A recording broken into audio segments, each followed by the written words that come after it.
In the rugged frontier of 1870s Wyoming, ranch foreman Jake Sullivan receives an unexpected inheritance from his deceased best friend Thomas Brennan, his entire ranch, but with one unusual condition. Jake must marry Thomas's mail-order bride, Catherine, who is already traveling west to fulfill her contract. Expecting a desperate woman seeking only security, Jake reluctantly agrees to honor his friend's dying wish. However, when the stagecoach arrives, he discovers Catherine is an educated, independent woman with her own reasons for heading west. As they navigate their arranged marriage on the unforgiving frontier, both must confront their preconceptions about each other while building something neither expected, a partnership that could become true love, if they can survive the challenges of the untamed West together. The Wyoming sun beat down mercilessly on the dusty main street of Cedar Ridge as Jake Sullivan adjusted his worn hat and checked his pocket watch for the third time in 5 minutes. The stagecoach was running late, carrying cargo that would change his life forever, a woman he'd never met but was bound by honor to marry. 3 weeks had passed since his best friend Thomas Brennan died in his arms, victim of a rattlesnake bite that no amount of whiskey or prayer could cure. Thomas had grabbed Jake's shirt with his last breath and whispered the words that now echoed in Jake's mind. "Promise me you'll take care of Catherine. Promise me you'll marry her when she arrives. She's got nowhere else to go." Jake had given his word, though every fiber of his being rebelled against the arrangement. At 32, he'd built a reputation as the most capable ranch foreman in 3 counties, but he'd also built walls around his heart that no woman had managed to breach. The frontier was no place for romance, and marriage was a luxury he'd never allowed himself to consider. Now standing outside Murphy's General Store with Thomas's last will and testament folded in his breast pocket, Jake wondered what kind of desperate woman would travel 1,500 miles to marry a stranger.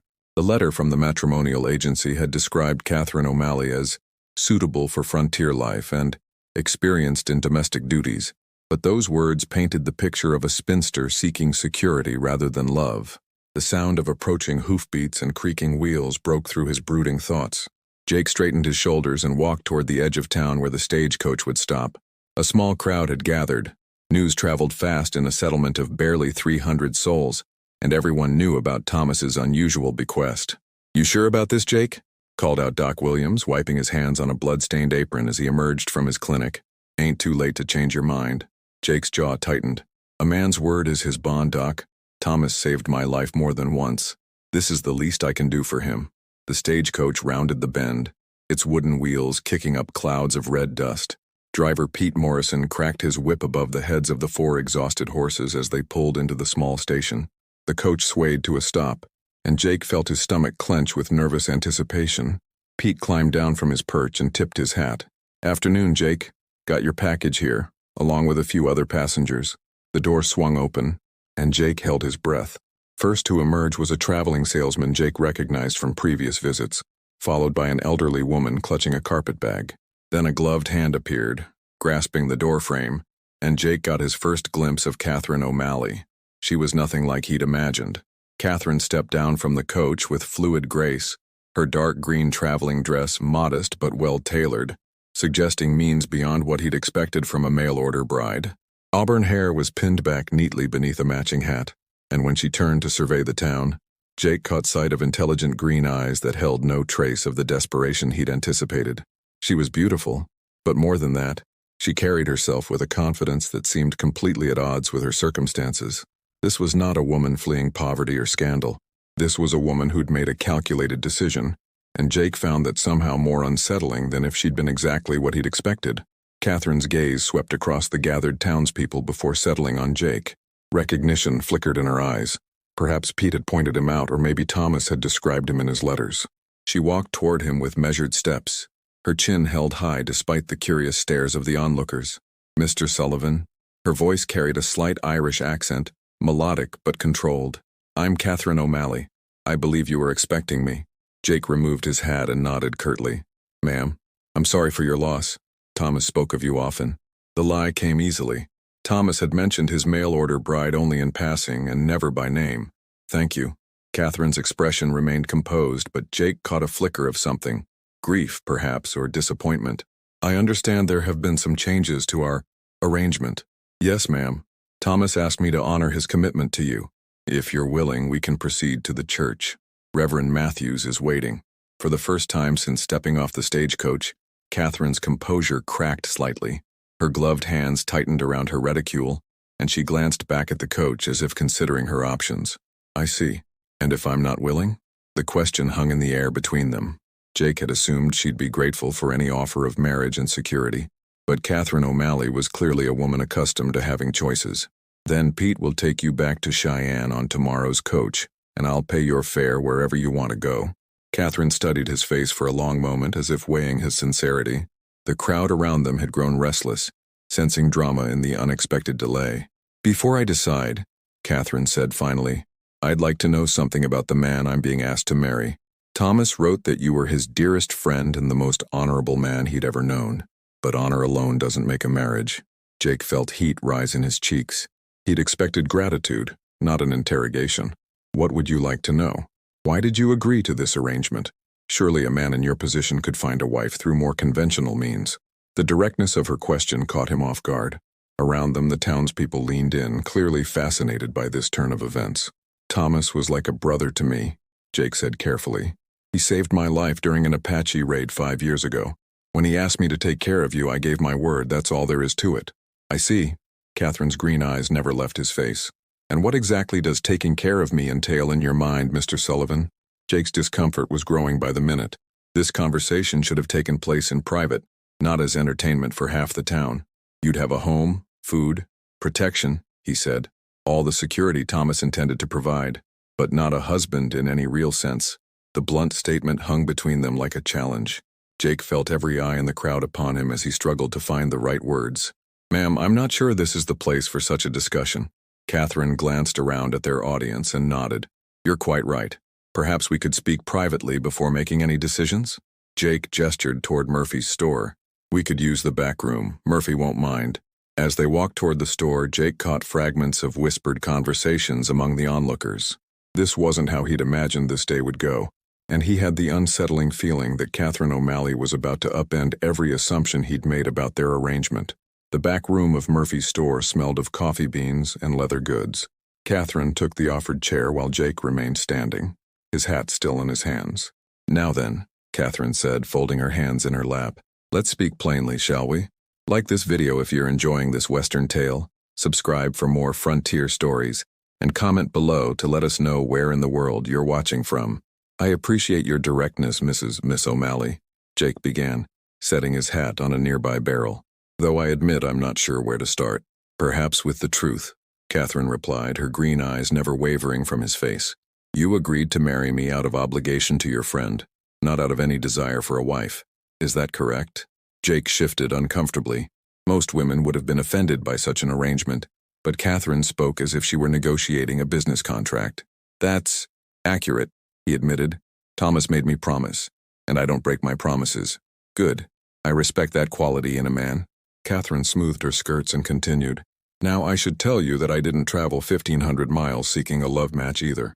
Thomas and I corresponded for 6 months, and our arrangement was quite practical in nature. This revelation surprised Jake. He'd assumed any woman willing to become a mail-order bride must be desperately romantic or desperately poor. If you don't mind my asking what brought you to such an arrangement, you seem, he paused, searching for the right words, well-educated, capable of supporting yourself. A shadow crossed Catherine's face. I was a school teacher in Boston. My father died last year, leaving debts that consumed everything. My position was eliminated when the school board decided a woman with financial troubles couldn't be trusted around children. Apparently, desperation might drive me to steal. The bitterness in her voice was unmistakable, and Jake felt an unexpected surge of anger on her behalf. He'd seen enough injustice on the frontier to recognize it when he heard it. That's a damn fool reason to dismiss a good teacher, he said bluntly. Catherine's eyebrows rose slightly at his language, but she didn't seem offended. Yes, well, Boston society has very particular ideas about propriety. When Thomas's letter arrived through the matrimonial agency, it seemed like providence. He offered respect, security, and the chance to teach children who actually needed education rather than mere social polish.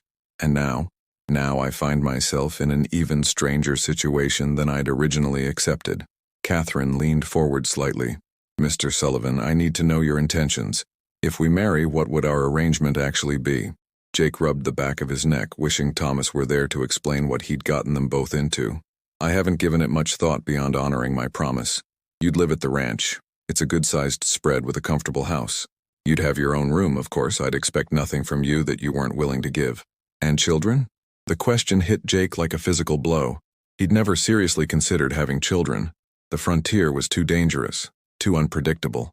But looking at Catherine's composed face, he realized she was thinking practically about every aspect of their potential future. I hadn't considered that, he admitted. I see. Catherine was quiet for a moment, and Jake found himself studying her profile. Despite her practical demeanor, there was something almost fragile about the line of her jaw, the way she held herself so carefully erect. May I ask you something, Mr. Sullivan? Jake, he corrected automatically. And yes. Why haven't you married?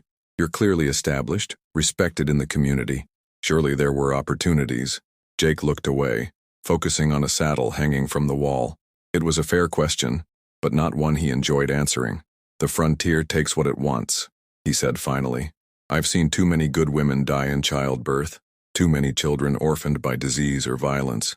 Marriage seemed like a risk I wasn't willing to take, and yet you're willing to take it now. For Thomas, yes. Catherine stood and walked to the small window overlooking the main street. Jake could see her reflection in the glass, her expression thoughtful. I should tell you, she said without turning around, that I have certain expectations about marriage, even a practical one, such as respect, honesty, the right to maintain some independence within reason. She turned back to face him. I won't be a servant in my own home, and I won't tolerate being treated as property. Jake felt a spark of admiration for her directness. I wouldn't expect anything less. The ranch needs capable hands, and from what Thomas wrote, you're more than qualified. He wrote to you about me? Some.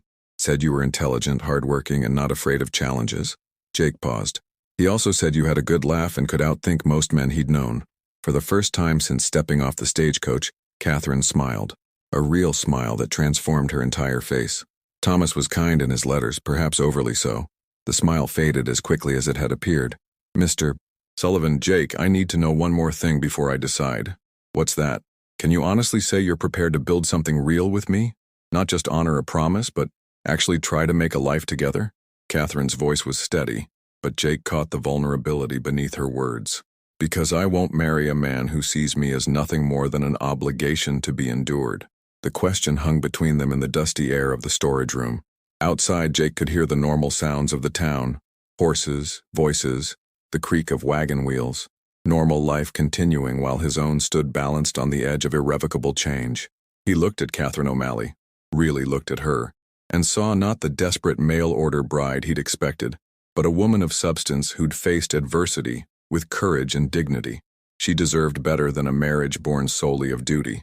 I can try, he said finally. I can't promise love, but I can promise respect. And effort. Catherine nodded slowly. Then I believe we understand each other, Jake Sullivan. She extended her hand, and after a moment's hesitation, Jake took it. Her grip was firm, her palm warm through the cotton gloves. Shall we proceed to the church? Catherine asked. Are you certain? Once we're married, there's no going back easily. I've never been one to look backward, Catherine replied. Besides, I suspect we're both more practical than romantic. That might be exactly what this arrangement needs. As they prepared to leave the storage room, Jake found himself wondering if Catherine O'Malley might be right. Perhaps their practical approach would prove more durable than passion alone. He was about to find out.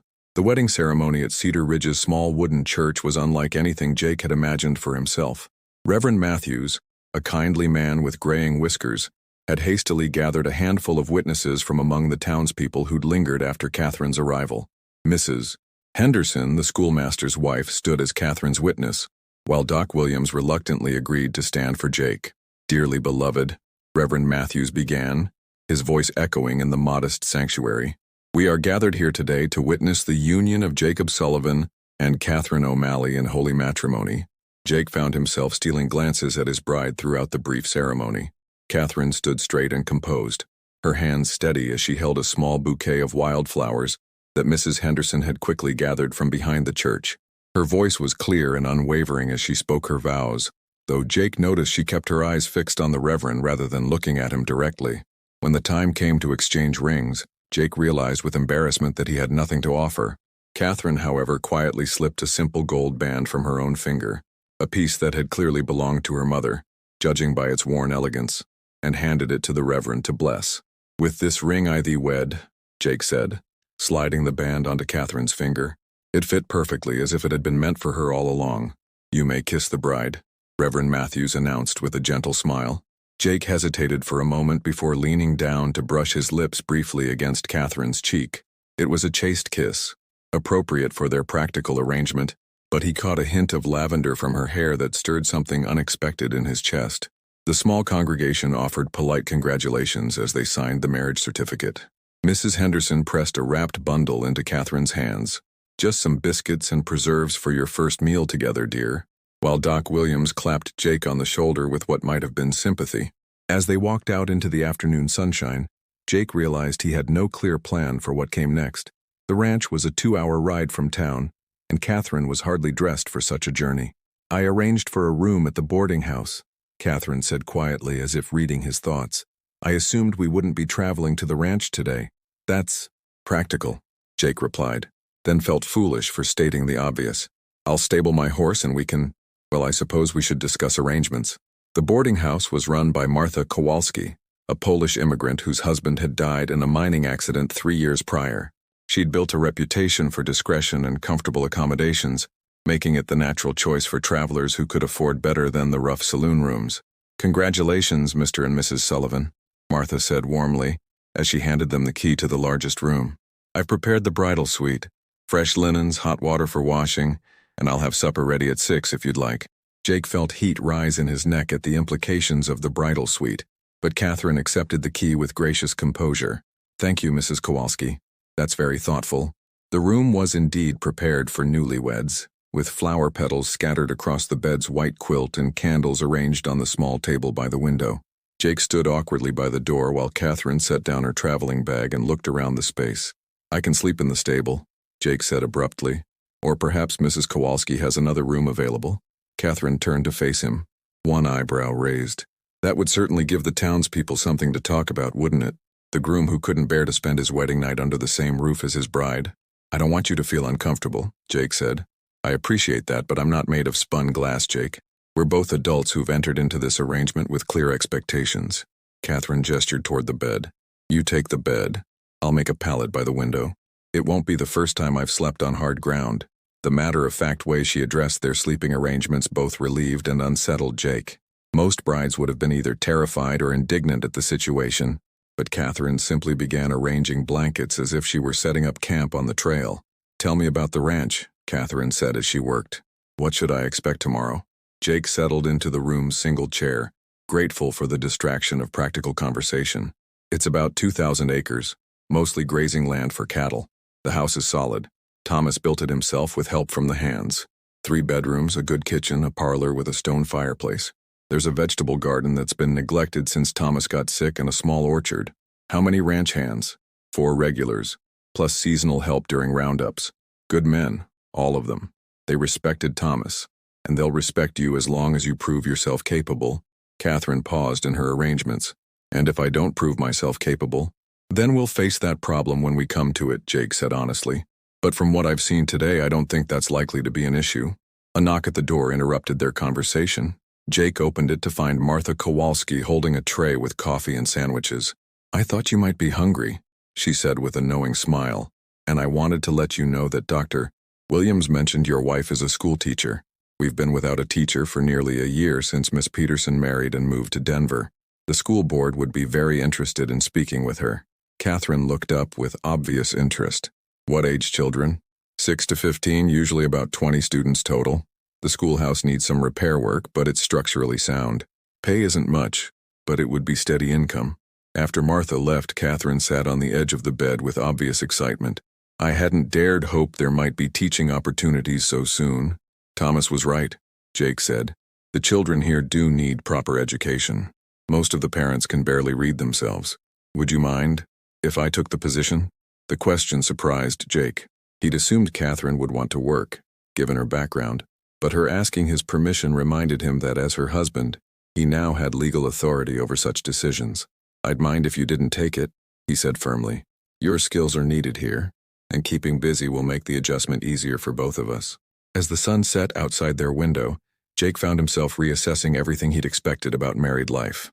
Catherine O'Malley, now Catherine Sullivan, was proving to be full of surprises, and he was beginning to suspect that honoring Thomas's dying wish might turn out to be less of a burden than he'd feared. Perhaps in time, it might even prove to be a blessing. The next morning dawned clear and crisp, with the promise of a beautiful autumn day.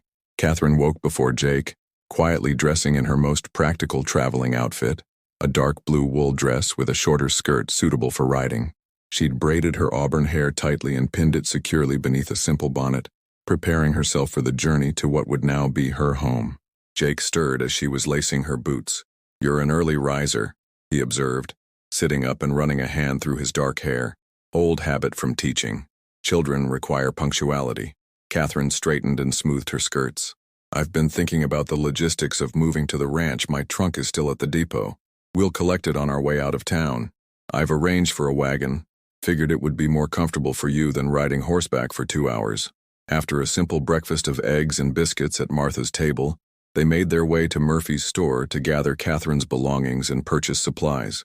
Several townspeople nodded politely as they passed, word of their marriage having spread quickly through Cedar Ridge's small population. "Mrs. Sullivan," called a voice from across the street. A tall, thin man in a black coat approached them with purposeful strides. "I'm Samuel Morrison, chairman of the school board. Mrs. Kowalski mentioned you might be interested in our teaching position." Catherine's eyes lit up with interest. "Indeed I am, Mr. Morrison, though I should mention I haven't yet seen the schoolhouse or learned about the specific needs of your students.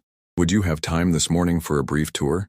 The children are eager to resume their education, and we're equally eager to find a qualified instructor." Jake checked the position of the sun.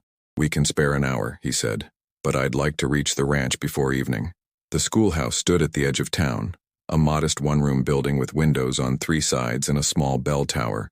Inside, Catherine found wooden desks arranged in neat rows, a large slate board at the front, and shelves lined with well-worn textbooks.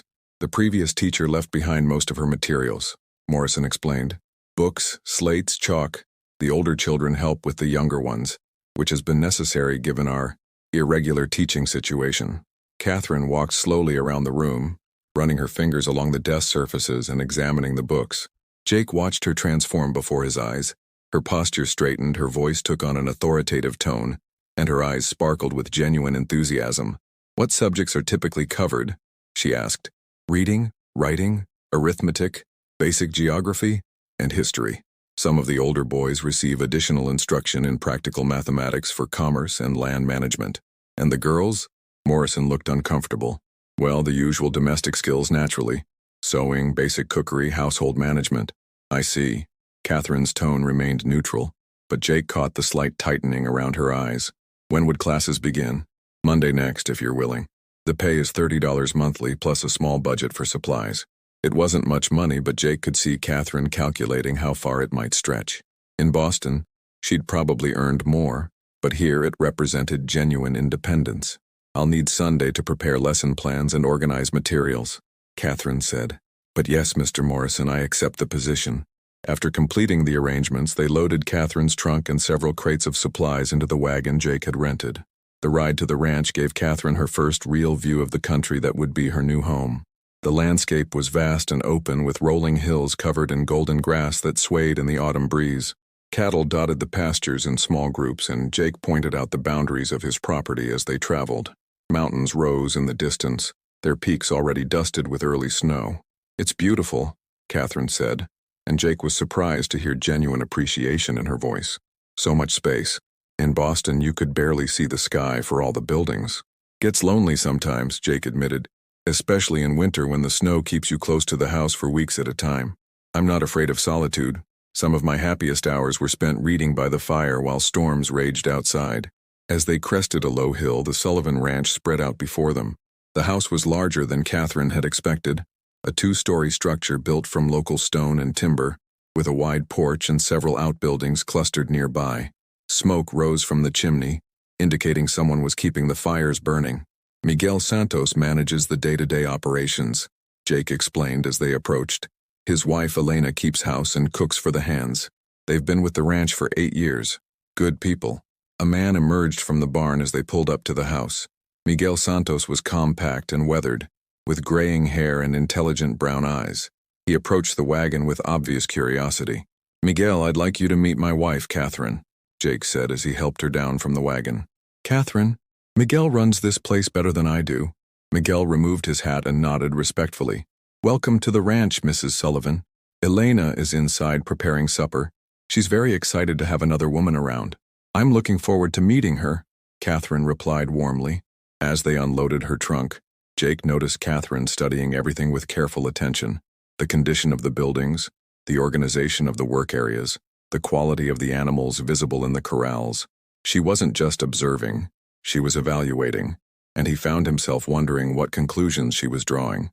Elena Santos proved to be a small, energetic woman with kind eyes and work-roughened hands. She greeted Catherine with genuine warmth, immediately launching into rapid Spanish before catching herself and switching to careful English. "Perdón, señora. I am so happy to have you here. This house, it needs a woman's touch again." The interior of the house was comfortable but clearly masculine in its appointments. Heavy wooden furniture, practical rather than decorative, and a noticeable absence of the small touches that made a house feel like a home. Catherine took it all in without comment, but Jake could almost see her making mental notes about changes that might be needed. "I'll show you to your room," Jake said, leading her up the stairs to a spacious bedroom with windows facing east and south. "Thomas used this room when he was ill. I thought you might prefer the morning light." Catherine set down her traveling bag and looked around the space. It contained a large bed, a wardrobe, a writing desk, and a comfortable reading chair by the window. "It's perfect," she said simply. "Thank you." As Jake prepared to leave her to settle in, Catherine turned to face him. "Jake, I want you to know that I don't expect you to change your entire life to accommodate me. I understand this is your home, your routine, your business. I'll do my best to fit in without disrupting what already works." Jake paused in the doorway, struck by her consideration. Most people, men or women, would have immediately begun making demands about how things should be different, better, more to their liking. "And I want you to know that this is your home now too," he replied. "If something doesn't work for you, speak up. We're partners in this, Catherine. That has to mean something."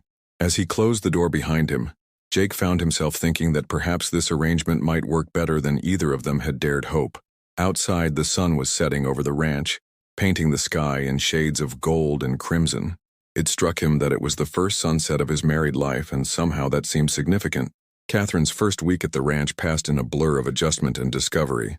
She rose each morning before dawn, a habit ingrained from years of managing a Boston classroom, and found that the early hours offered her the quiet time she needed to plan lessons and organize her thoughts. Elena proved to be an invaluable ally, teaching Catherine the rhythms of ranch life with patient good humor. Together they worked in the vegetable garden, salvaging what remained of the late harvest and preparing the soil for next spring's planting. "Senora Catherine," Elena said one morning as they picked the last of the tomatoes, "you work very hard. In Boston you did not have garden?"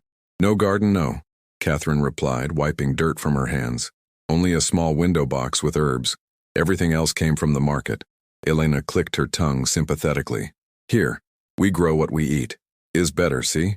You know where food comes from." Catherine found unexpected satisfaction in the physical work. Her hands, once soft from city living, began to develop calluses, and her shoulders grew strong from hauling water and lifting heavy baskets. Jake watched this transformation with growing admiration, though he was careful not to comment on it directly. The ranch hands, Miguel, his brother Carlos, young Pete Murphy from town, and old Sam Hendricks, were initially wary of the new mistress of the house. They'd respected Thomas Sullivan, but a woman from the East was an unknown quantity. Catherine seemed to understand their reserve and made no attempts to immediately insert herself into their work routines. Instead, she observed quietly, learning their names, their responsibilities, and their individual personalities. When Pete's horse threw a shoe and came up lame, Catherine offered to drive him to town in the wagon so he could collect the animal later. When Carlos mentioned his daughter was struggling with reading, Catherine quietly arranged to leave some beginner books where the child might find them. Her teaching position began on Monday, exactly as planned. Jake drove her to town that first morning, wanting to ensure she was properly settled before leaving her to manage on her own. 23 students, Catherine told him as they approached the schoolhouse, ages 6 to 15. "Mr. Morrison warned me that discipline has been inconsistent during the months without regular instruction. Need me to speak with any of the parents?" Jake offered. Catherine smiled, and Jake realized it was the first time he'd seen her look genuinely amused rather than merely polite. I think I can manage a classroom full of children, Jake. I've been doing it for 8 years. Inside the schoolhouse, Catherine found chaos. The older boys had clearly been taking advantage of the lack of supervision, while the younger children seemed lost and unfocused. Several girls sat in a corner, apparently excluded from any organized learning. Catherine stood at the front of the room and waited. The noise gradually died down as the children became aware of her presence. "Good morning," she said clearly. "I am Mrs. Sullivan, and I will be your teacher. We're going to begin by establishing some basic expectations."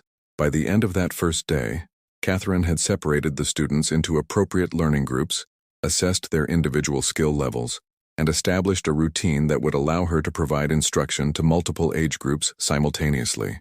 She also made it clear that every child, boy or girl, would receive the same quality of education. When Jake returned to collect her that evening, he found Catherine organizing papers at her desk while several students swept the floor and arranged chairs. "Thank you, Mary, Billy," Catherine said to the children. "I'll see you tomorrow." "How did it go?" Jake asked as they walked to the wagon. "Better than expected. They're hungry for learning, even the ones who pretend they're not. Give me a month and I'll have them reading at grade level." That evening at dinner, Elena served her famous beef stew while Catherine described her first day to the assembled household. Miguel and Jake listened with interest as she outlined her plans for improving the students' mathematics skills and introducing them to basic science concepts. "The older boys have been helping their fathers with ranch work and business calculations," she said. "They're actually quite advanced in practical mathematics, even if they struggle with formal arithmetic. I plan to build on that foundation." "And the girls?" Jake asked. Catherine's expression grew thoughtful. "The girls have been taught that their education ends with basic reading and domestic skills. I intend to change that. Every child deserves the opportunity to develop their full potential." Miguel nodded approvingly. "My Elena, she is very smart, could read and write in Spanish before we married, but no one taught her English reading until she learned herself." "Would Elena be interested in joining an evening class for adults?" Catherine asked suddenly. "I could teach English reading and writing to anyone who's interested." Elena's eyes lit up with excitement, and she began speaking rapidly in Spanish to Miguel. He translated with a grin. "She says yes, very much yes, and she thinks other women in town would also be interested." As the days passed, Catherine's presence began to transform, not just the schoolhouse but the entire community. Parents who had never shown interest in their children's education started asking questions about homework and progress. Women began approaching her about the possibility of evening classes. At the ranch, subtle changes were taking place as well. Catherine's practical nature and organizational skills brought order to aspects of household management that had been neglected since Thomas's illness. She reorganized the pantry, established regular schedules for laundry and cleaning, and even suggested improvements to the barn layout that would make feeding the cattle more efficient. Jake found himself looking forward to their evening conversations over dinner. Catherine had strong opinions about everything from cattle breeding to territorial politics, and she wasn't afraid to challenge his assumptions when she disagreed with his reasoning. "You're thinking like a rancher," she said one evening as they discussed plans for next year's spring planting.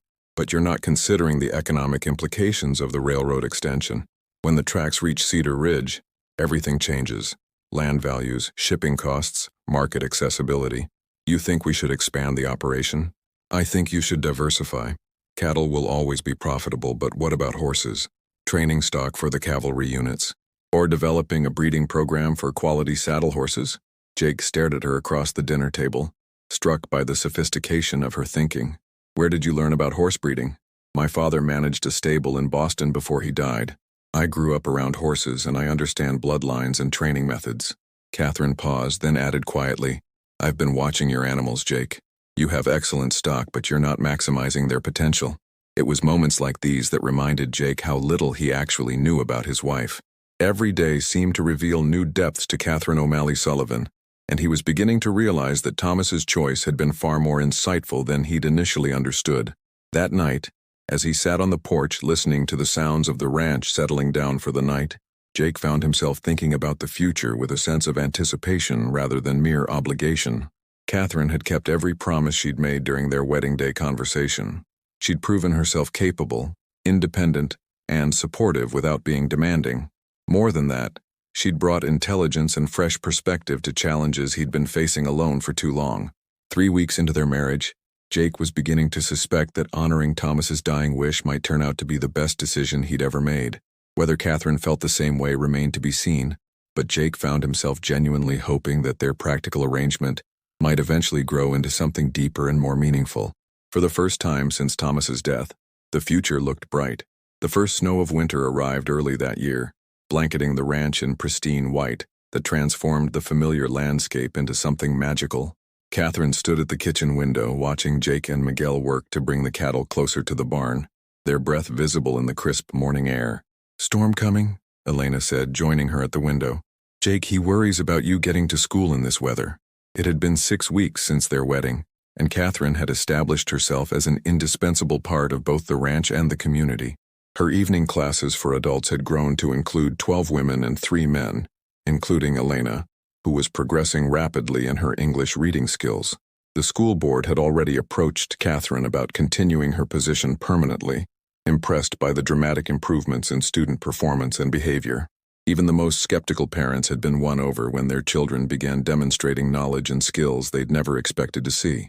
Jake entered the kitchen, stamping snow from his boots and pulling off his heavy coat. "Road's getting bad," he announced. "I don't think you should try to make it to town today." Catherine nodded, having already reached the same conclusion.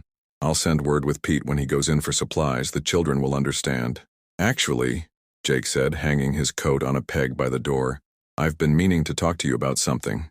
Something in his tone made Catherine look at him more carefully. Over the past weeks, she'd learned to read the subtle changes in his expression, the way his voice shifted when he was working up to saying something important. "What is it?" Jake poured himself coffee and sat down at the kitchen table, gesturing for Catherine to join him. Elena, with the intuitive discretion she'd perfected over years of managing a household, quietly withdrew to the pantry. "The Morrison place is for sale," Jake said without preamble. 500 acres adjacent to our southern boundary. Good water, excellent pasture." Catherine waited, sensing there was more. "The price is fair, but it would require most of our cash reserves plus a bank loan. It's a risk." Jake met her eyes directly. "But it's also an opportunity to double our operation and secure the ranch's future for the next generation." The phrase "next generation" hung in the air between them, loaded with implications neither had yet addressed directly. "What do you need from me?"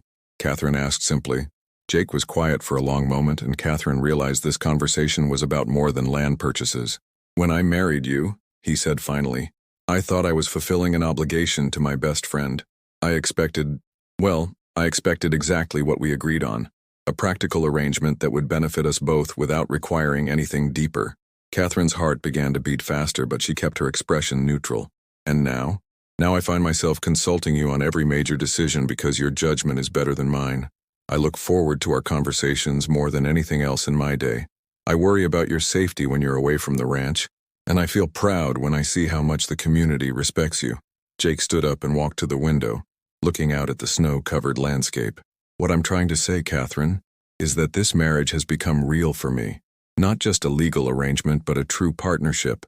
And if we're going to make major financial decisions that will affect our future, I need to know if you feel the same way." Catherine rose and moved to stand beside him at the window. For weeks, she'd been wrestling with her own changing feelings, uncertain how to navigate the transformation from reluctant bride to devoted wife. "When I accepted your proposal," she said quietly, "I thought I was trading one form of independence for another. I expected to live parallel lives under the same roof, cordial but separate." She turned to face him directly. "But Jake, what we've built together is nothing like what I expected. You've never tried to limit my independence or control my choices. You've encouraged my teaching, supported my ideas, and treated me as an equal partner in every aspect of ranch life." Jake's expression grew hopeful, but he remained silent, waiting for her to continue. "I've spent weeks trying to convince myself that what I'm feeling is just gratitude or practical appreciation for our successful arrangement." Catherine's voice grew stronger, more certain. "But that's not what this is. Somewhere between planning lessons at your kitchen table and watching you work with those horses, I fell in love with my husband." The words hung between them for a moment before Jake closed the distance, taking her hands in his calloused ones. "I love you too, Catherine. I think I started falling for you that first night when you stood up to me about working and refusing to be dependent. You were nothing like I feared you'd be. You're everything I never dared hope for." When Jake kissed her, it was with the warmth and passion of a man claiming his beloved wife, not the polite restraint of a husband fulfilling his obligations. "So," Catherine said when they broke apart, her cheeks flushed and her eyes bright, "about the Morrison place. What are the specific terms of the loan and what's our timeline for making a decision? Jake laughed, the sound full of joy and amazement. You want to discuss business right now? We're partners, remember? Equal partners. Besides, Catherine smiled mischievously, we have all winter to explore the other aspects of our marriage. Right now, I want to help you build an empire. 3 hours later, they'd spread maps and financial documents across the kitchen table, planning their expansion with the enthusiasm of true collaborators. Elena served them lunch while they calculated feed costs and pasture rotation schedules, occasionally offering practical suggestions based on her years of ranch experience. The evening classes could expand too, Catherine said, making notes in the margins of their planning documents. If we're bringing in more families to work the expanded operation, their children will need education, and the adults might want to improve their English skills. Teacher and ranch partner, Jake said admiringly. Is there anything you can't do? I'm a terrible cook, Catherine admitted. Elena has been very patient about that shortcoming. Elena loves cooking for people who appreciate it, Jake replied. And I love having a wife who can calculate compound interest and plan breeding schedules. As the snow continued to fall outside, Catherine felt a profound sense of contentment settle over her. 6 weeks ago, she'd been a desperate spinster accepting a marriage proposal from a stranger to avoid destitution. Now she was a beloved wife, respected teacher, and equal partner in building something meaningful and lasting. Thomas Sullivan's dying wish had indeed been fulfilled, but not in the way any of them had expected. Instead of a burden grudgingly accepted, it had become a gift that transformed two lonely people into a family. Jake, Catherine said as they prepared to make their final decision about the land purchase, do you think Thomas knew? When he asked you to marry me, do you think he suspected we might actually fall in love? Jake considered the question seriously. Thomas was the smartest man I ever knew, and he cared about both of us deeply. I think he saw something we were too stubborn or too scared to see ourselves. Looking around the warm kitchen with its evidence of shared meals and collaborative planning, with Elena humming contentedly as she prepared dinner, and the sound of the ranch hands returning from their work in the snow, Catherine realized that she'd found something she'd never even known she was looking for. She'd found home. She'd found love. She'd found her place in the world. And it was everything she'd never dared dream it could be. The end.